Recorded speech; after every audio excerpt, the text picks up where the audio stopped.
लीजिए सुनिए। आचार्य चतुर्सेन शास्त्री के लिखे उपन्यास वयम रक्षामाह का 32वां भाग, रावण का भारत में प्रवेश, मेरी यानी समीर गोस्वामी की आवाज में। रावण अपनी सब तैयारी कर चुका था। उसने समुद्र मार्ग से अपने संबंध दक्षिण भारत से जोड़ लिए थे। इसके अतिरिक्त उसने सहस्त्रों समर्थ राक्षसों को विविध छद्म वेश धारण करके भारत के भिन्न भिन्न प्रदेशों में भेज दिया था, जो सब जातियों में रावण द्वारा स्थापित राक्षस धर्म का प्रचार करते तथा लोगों को राक्षस बनाते थे। इस प्रकार इस समय समूचे दक्षिणारण्य में ही नहीं, आर्यवर्त में भी बहुत से राक्षस घूम रहे थे। अब रावण किसी सुयोग की तलाश में था। वो उसे अकस्मात ही मिल गया। एक दिन एक दूत रावण के भाई धनपति कुबेर का संदेश लेकर आया और उसने रावण को कुबेर का ये संदेश दिया कि तुम्हारा आचरण और व्यवहार तुम्हारे कुल के योग्य नहीं है। तुम दैत्यों के संग में बहुत गिर गए हो। दक्षिणारण्य में और भरतखंड में तुम्हारे भेजे हुए राक्षस बहुत उत्पात मचाते हैं। वे ऋषियों को मारकर खा जाते हैं, यज्ञ में रुधिर मांस की आहुति देते हैं और अनार्यों से मेल रखते हैं। तुम्हारी ये कार्य देवों और आर्यों में अप्रिय है। मैं तुम्हारा बड़ा भाई हूं, तो भी तुमने मेरा बड़ा अपमान किया। फिर भी मैंने अपनी लंका खुशी से तुम्हें दे दी और तुम्हें अज्ञानी बालक समझकर तुम्हारे अपराध सहे हैं। परंतु अब तुम्हारे कृत पाप असह्य होते जा रहे हैं। इससे मैं कहता हूं कि तुम अपने आचरणों को सुधारो और अपने कुल के अनुसार कार्य करो। दूत के ये वचन सुनकर रावण ने कहा, अरे दूत, तेरी बात मैंने सुनी। ना तो तू, न मेरा भाई धनाध्यक्ष कुबेर ही, जिसने तुझे यहां भेजा है, मेरे हित को समझता है। तू जो मुझे भय दिखाता है, सो मुझे तेरा ये आचरण सह नहीं है। फिर भी तुझे दूत समझकर सहता हूं। और कुबेर धनपति मेरा भाई है, इसीलिए उसे नहीं मारता। किंतु तू उससे जाकर कह कि रावण शीघ्र ही तीनों लोगों को जीतने के लिए आ रहा है, तभी वो तेरी बात का जवाब देगा। दूत को विदा कर रावण ने अपनी योजना आगे बढ़ाई।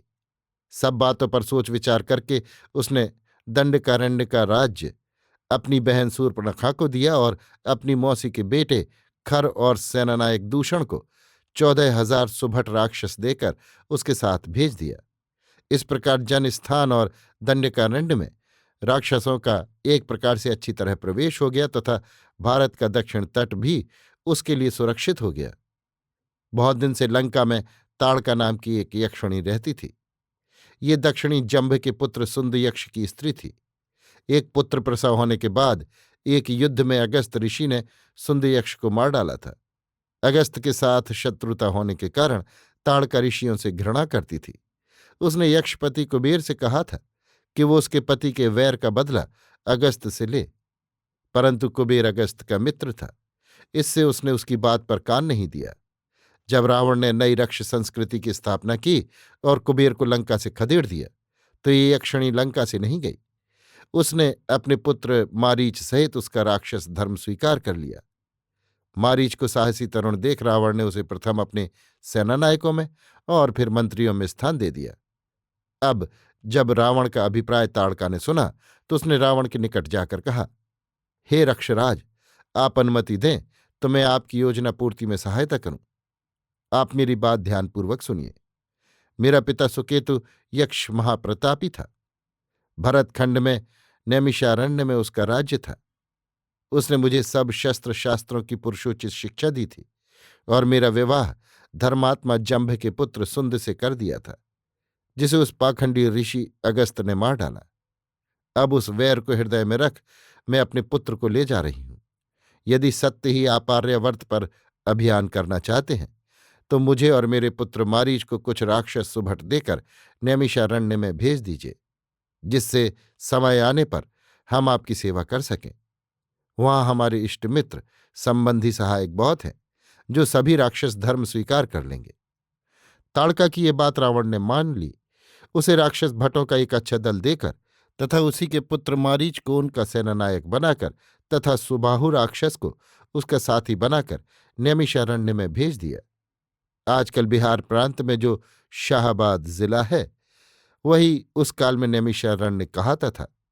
इस प्रकार भारत में रावण के दो सैनिक सन्निवेश स्थापित हो गए। एक दंडकारण्य में, जहां आज नासिक का सुंदर नगर है, दूसरा नैमिषारण्य में, जहां आज शाहाबाद शहर बसा हुआ है, सोन और गंगा संगम के निकट। अभी आप सुन रहे थे आचार्य चतुर्सेन शास्त्री के लिखे उपन्यास वयम रक्षामः का 32वां भाग, रावण का भारत में प्रवेश, मेरी यानी समीर गोस्वामी की आवाज में।